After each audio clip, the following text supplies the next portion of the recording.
बड़ी अच्छी अच्छी तकरीरें और बड़ी अच्छी अच्छी नातें आप हज़रात ने समाअत फरमाई। अभी हमारे भाई गिरामी हज़रत अल्लामा मौलाना मुफ्ती गुलाम मुस्तफ़ा साहब गिला ने बड़े अच्छे अंदाज में आपको और हमको इस्लाही पहलू पर बड़ी शानदार तकरीर से उन्होंने हमें और आपको नवाजा है। और उनसे पहले हज़रत अल्लामा मुफ्ती तौक़ीर आलम साहब, उन्होंने भी बड़ी अच्छी गुफ्तगू की। हमारे उलमा किराम अल्लामा मौलाना एहसन रज़ा साहब और हमारे जुमला उलमा शोरा मौजूद हैं। टाइम बहुत ही कम है, इसलिए कोई लंबी चौड़ी तकरीर तो नहीं होगी। सिर्फ एक बात सुन लीजिए। वो बात ये है कि यकीनन हम अपने मुर्दों के लिए ये सब जो करते हैं, इसका सवाब, फायदा, बेनिफिट हमारे मुर्दे को मिलता ही है, तो कोई शक नहीं। लेकिन एक बात हमें और आपको याद रखनी है कि आज इरफान आलम साहब की मौत, इसाले सवाब, उनकी मजलिस कहिए, महफिल कहिए, चैलुम के, उसमें हम हाजिर हैं। तो क्या हम लोगों को मरना नहीं है, खाली उन्हीं को मरना था? मौत सबके लिए है। और जो टाइम अल्लाह ने फिक्स कर दिया है जिसके लिए, उससे 1 घंटा आगे पीछे तो दूर की बात, 1 मिनट का हेर फेर होने वाला नहीं है। आज हम और आप तकरीरें सुनते भी हैं और वाह वाह भी करते हैं, लेकिन हम लोगों का उस पर अमल नहीं है।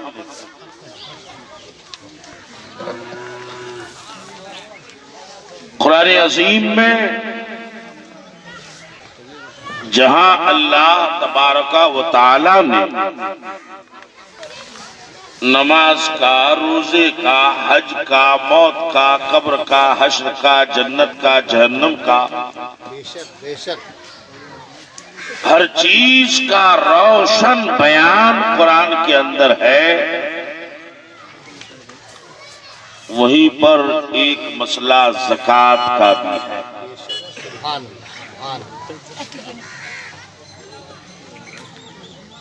कुरान कहता है क़द अफ़लहा मन तज़क्का, वही शख्स कामयाब है जिसने तज़क्का किया। तज़क्का के 5 मानी हैं, उनमें से एक माना आप सुनिए कि मन तज़क्का ऐ अतज़ ज़कात। तो कई बार हो चुका है। जिसने माल की ज़कात दी, कुरान कहता है कि वो दुनिया में भी कामयाब, कब्र में भी कामयाब और मैदान महशर में भी कामयाब।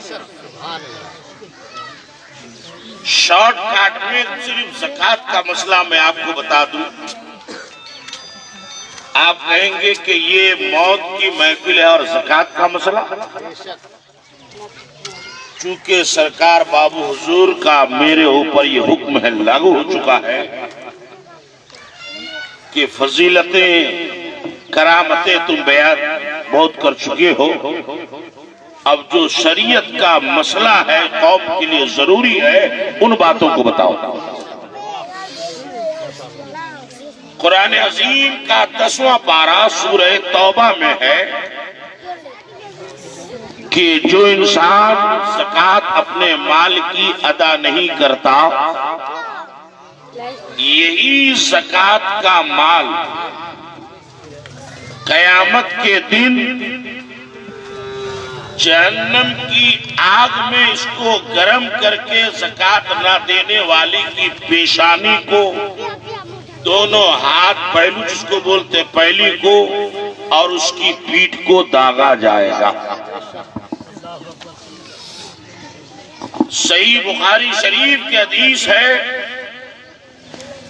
कि यही ज़कात का माल एक गंजा सांप की शक्ल में कर दिया जाएगा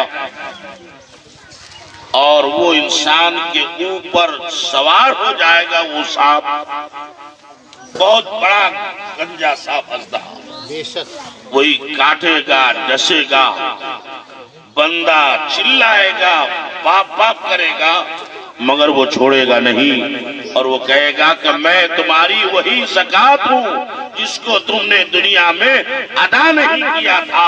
आज उसी माल को अल्लाह ने अजाब का सांप बना दिया। हज़रात मोहतरम,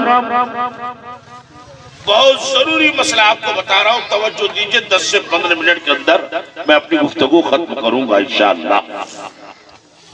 जो मुसलमान साहिबे निसाब हैं, उस पर ज़कात फर्ज। साहिबे निसाब किसको कहते हैं? किताबों में पुराना एक मसला लिखा चला आ रहा है कि जिसके पास 52.5 तोला चांदी हो या उतना पैसा हो, वो साहिबे निसाब है, उस पर ज़कात फर्ज। अब इस वक्त तोला ओला चलता नहीं, ग्राम के हिसाब से कितना हुआ, ये बड़ा अहम मसला है कि कै भरी चांदी होने से वो साहिबे निसाब होता है। अब हमारे आम उलमा की मजबूरी है कि बेचारा ना वो खुद समझ पाता है इस मसले को और ना लोगों को समझा पाता है ना। जब हम मसला खुद नहीं समझेंगे तो लोगों को क्या समझाएंगे। तो हमारे बड़े बड़े मुफ्तियों ने बरेली शरीफ और मुबारकपुर से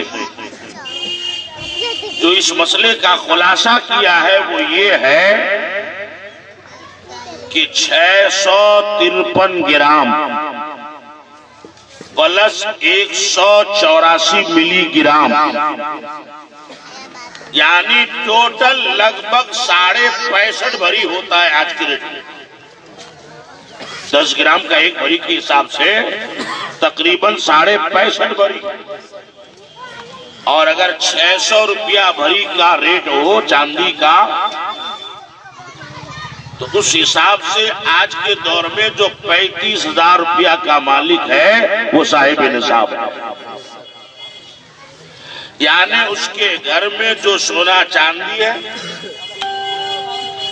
चाहे वो उनके घर की औरतें बॉक्स में बंद करके रखी हो या हाथ पैर में इस्तेमाल कर, सब जोड़ा जाएगा। सब जोड़ने के बाद अगर 35,000 रुपया उसका दाम होता है तो शरीयत की नजर में वो साहिबे निसाब है, उस पर ज़कात फर्ज है। और अगर घर में सोना चांदी नहीं है मगर 35-40 हजार रुपया उसका बैंक में जमा है या उसका उतना पैसे का कारोबार चलता है, व्यवसाय चलता है, किना बेचा चलता है, तो वो भी साहिब निसाब। किना बेचा व्यवसाय। लेकिन आपको हर महीना ज़कात अदा करना ये नहीं है, बल्कि साल में एक बार ज़कात फर्ज है ना हज़रत।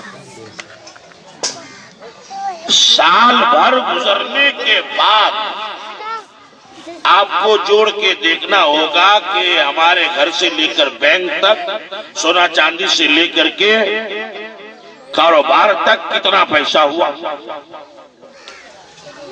जिस दिन फिर आप ज़कात निकालेंगे, मिसाल के तौर पर रमजान में निकालते हैं लोग या ईद में निकालते हैं, तो पहले इस्लामपुर में जाकर रेट मालूम कीजिए कि 65 भरी चांदी का रेट कितना होता है, 35,000, 36,000, 40,000।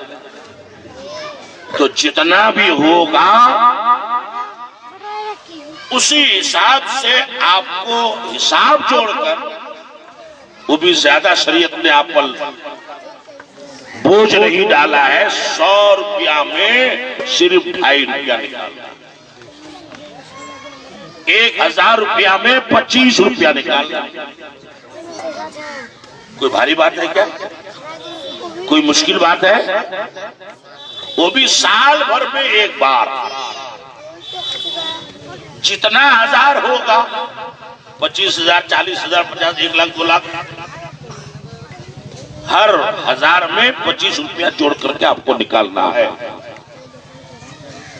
अल्लाह के रसूल का ये हुक्म है, इरशाद है कि जिस माल की ज़कात निकाल दी जाए वो माल भी पाक हो गया, वो इंसान भी पाक हो गया, और उसके माल में अल्लाह ताला गैबी तौर पर रहमत भी अता फरमाएगा और बरकत भी अता फरमाएगा।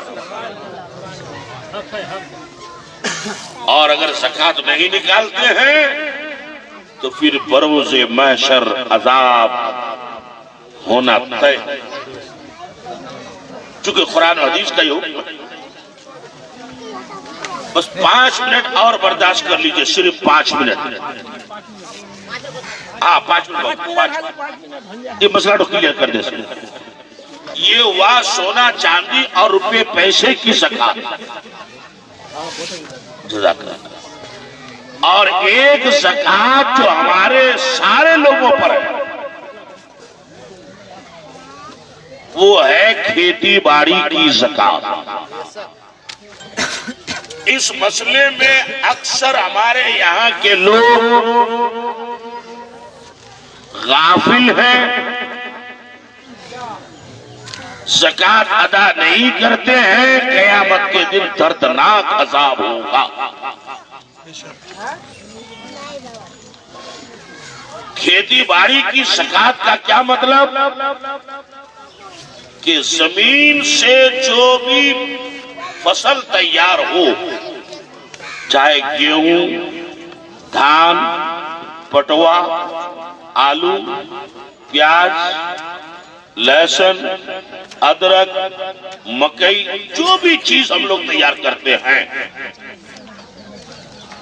तो सोना चांदी में तो मसला है कि साल में एक बार। इसमें साल और महीना की कोई गिनती नहीं है। इसमें गिनती क्या है कि एक जमीन से साल भर में जितनी बार फसल तैयार हो, हर बार आपको ज़कात देना पड़ता। किस हिसाब से देना है ये भी कोई मुश्किल मसला नहीं है। देना चाहे इंसान तो आराम से, आसानी से दे सकता है। अगर आसमानी बारिश से खेती हो, मशीन वगैरह की जरूरत नहीं, तो उसमें हुक्म यह है कि 10 किलो में 9 किलो खेती करने वाले जमींदार गिरस्त का है, और 1 किलो आपको ज़कात अल्लाह के रास्ते में निकालना है। 10 किलो में से 1 किलो, 20 किलो में 2 किलो, 40 किलो में, यानी एक मन में 4 किलो आपको निकालना है। इसी हिसाब से जोड़कर, इसमें निसाब साहब की कोई शर्त नहीं है, चाहे हजारों कुंटल हो या 10 केजी, और कोई भी फसल हो। ये तो हुआ अगर आपने आसमानी बारिश से खेती बाड़ी की है तब, और अगर मशीन के जरिए से रुपया पैसा उसमें खर्चा ज्यादा होता है, मशीन का भाड़ा, डीजल खर्च, ये खर्च वो खर्च, तो शरीयत ने और भी छूट दे दिया कि अब 10 किलो में नहीं निकालना है, 20 किलो में 1 किलो निकालना है। एक मन में 2 ही किलो निकालना है, यानी 40 किलो में 38 किलो गिरफ्त का और 2 केजी अल्लाह के रास्ते में निकालना है। गरीबों, फकीरों, यतीमों, बेवाओं, मदरसों को देना। अगर एक मन में 2 केजी निकाल दिए तो अल्लाह के रसूल का वादा है कि उसी 38 में तुम्हारे 40 किलो से ज्यादा बरकत पैदा हो जाएगी, तुम्हारा माल भी पाक और कयामत के दिन के अजाब से भी तुम बच जाओगे, है ना। लेकिन हमारे यहाँ का बाप दादा से क्या मसला चला रहा है कि 1 मन हो या हजारों मन हो, मदरसा का मौलवी साहब आया तो बोरा लेकर के 10 किलो 20 किलो दे दिया, समझ लिया कि पूरे साल की ज़कात हो गई। हालांकि ऐसा नहीं है। अब अगर 2 किलो ज़कात हजरत नहीं निकाला गिरस्त ने, वो अपने ही में मिला के रख दिया, तो बताइए वो ज़कात का माल खुद खाया कि नहीं खाया? ज़कात का माल अपने बाल बच्चों को खिलाया कि नहीं खिलाया? वो हक था फकीरों का, रख लिया घर में। तो जो मुसलमान इतना लंबा चौड़ा खेती बाड़ी करने के बाद, पैसा वाला होने के बाद ज़कात का माल खाए, तो उस घर में बरकत होगी कभी? और ये भी हदीस में है कि जिनका वो हक था, अगर आपने वो देख लीजिए बांटा होता तो कम से कम 50 फकीर को बांटो, गरीब को देते। नहीं देकर जो घर में रख दिए, वो या उसका हक आपने खा लिया। और ये हदीस शरीफ में है कि मुसलमान अगर किसी का हक दबा लेता है, हक खा जाता है, तो फिर कयामत के दिन वो हक वाले लोग अल्लाह के पास यही हिसाब लेकर जाएंगे कि या अल्लाह, हमारे गांव में फला आदमी मालदार था, खेती बाड़ी वाला था, मगर उसने ज़कात नहीं निकाला, हम लोगों को हक नहीं दिया, हम लोगों का हक खा गया था, तो अल्लाह उसको इंसाफ फरमाए। इसलिए लोगों, आज हमारे इरफान साहब मरे हैं, कल हमारा और आपका भी नंबर आएगा ही, आ सकता है नहीं बल्कि आएगा ही, जिसका जो टाइम फिक्स है। तो कब्र में जाने से पहले वहां की तैयारी कीजिए। अभी मुफ्ती साहब ने बताया ना कि एक मौजा पहन करके मुर्दा नहीं जा सकता। एक बादशाह था जो सिर्फ एक मुल्क का नहीं, पूरी दुनिया का बादशाह, मगर उसने ये वसीयत किया था कि मुझको नहला कर, कफन पहना कर जब कब्रिस्तान ले जाना, तो मेरे पूरे बदन को कफन के अंदर मत कर देना, बल्कि ये मेरे दोनों हाथ कफन के बाहर रखना। लोगों ने पूछा, बादशाह साहब उस वक्त आप मर जाइएगा तो बोल नहीं पाइएगा, आपका हाथ जब कफन से बाहर निकालेंगे तो आने वाले दूर दराज से पूछेंगे कि बादशाह का हाथ कफन के बाहर तुम लोगों ने क्यों निकाला है? तो फिर लोगों को जवाब क्या देंगे? तो बादशाह ने कहा था कि जो ये सवाल पूछे उसको ये जवाब दे देना कि भाई देखो, मरने वाला कोई गरीब नहीं है, कोई टोटो चलाने वाला नहीं है, कोई ऑटो चलाने वाला नहीं है, कोई गांव का एक मेंबर प्रधान नहीं है, बल्कि पूरी दुनिया का अल्लाह ने इसे बादशाह बनाया था।